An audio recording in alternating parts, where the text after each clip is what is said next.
Usapang long service muna tayo mga kadet sa Hong Kong. Uy, ang sarap pakinggan sa tenga. Mandatory long service effective ngayong May 1, 2025. Pero kalma. Baby, kalma. Saglit lang po. Mandatory. Meaning, bababayaran ka talaga. Pag naka 5 years ka na o naka 6 years up ka na, matik babayaran ka nila. Kasi nga, di ba, pag matagal na tayo dito, yung mga amo natin, nagiging ganun na. Kasi nga, atibayan ng kalooban, patatagan. Kasi pag ikaw yung bumitaw, wala kang makukuha. Pero kapag sila yung bumitaw sa'yo, may makukuha ka. Pero kung magiging mandatory talaga yan, so meaning kahit bumitaw ka at matagal ka na sa kanila, wala silang magagawa kundi bayaran ka. Pero yun nga, sabi ko, kalma.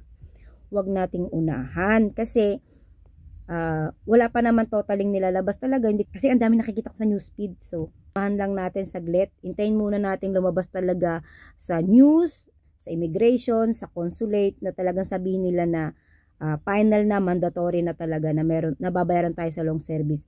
Sa inyo, di ba last year, di ba kumalat din yung issue na magiging 5K na yung sahod natin. Sino ba namang ayaw maging 5K yung sahod? Pero yun nga, fake news yun kasi never talaga mangyayari yun, gawa ng 100 lang naman talaga ang nadadagdag sa sahod natin. So ganito rin yung sa mandatory long service. Pero syempre gusto natin talaga ma-approvean yun kasi lahat tayo doon makikinabang. Lalo na sa mga mababait na katulad ko. De joke lang. Lalo na sa mga hardworking talaga na talagang tumatagal sa amo na magkaroon sila talaga ng long service. Pero ako marami akong kaibigan na before pa na nakakuha ng long service. Kahit itong pinalitan ko dito, 5 years lang siya, nakakuha siya ng long service kasi umuwi siya, nagkasakit siya. Tapos ako mismo, yung amo ko before, nag-UK sila kasi yun yung time na maraming nag-aaklas dito. So, sabi pa sa akin na amo noon, amo daw ako sa labor mismo ng Hong Kong, wag daw sa consulate natin. May sinabi pa siyang ibang word kung bakit, pero syempre, sa amin na lang yun. Sa amin na lang yun kung bakit sa labor daw ako mag-complain. Siguro din parang assurance niya rin sa akin na bibigyan nila ako ng long service na sa 22K. Minsan depende rin sa amo. May mga amo kasi na alam mo yung konsiderasyon. Minsan nga kahit 2 years ka lang o 3 years ka lang, pag talagang gusto ka nilang bigyan, bibigyan ka nila. Umpisa mo na lang sa travel allowance. Umuwi tayo, may travel allowance tayo. Binibigyan ng mga pamasahe na 1K, 1.5.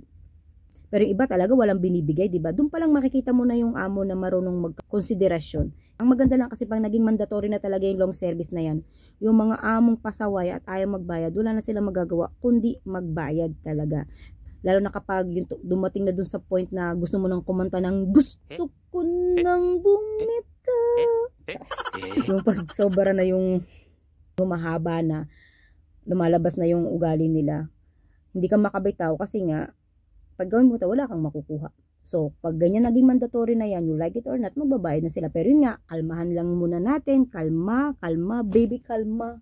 Hintay muna natin na ma-approve siya ng Hong Kong labor. Pero pansinin nyo, pag pumunta kayo ng consulate natin, pag nagpa-compute kayo, di ba kinukompute naman tayo? Meaning, may bibigay pa rin na amo. Yun na lang kasi iba na hindi nagbibigay. Yun nga, kapag ito ay talagang na-implement at talagang naisabatas ng Hong Kong government, ang sarap. Pero nga, kalmahan lang natin, intayin natin, ha?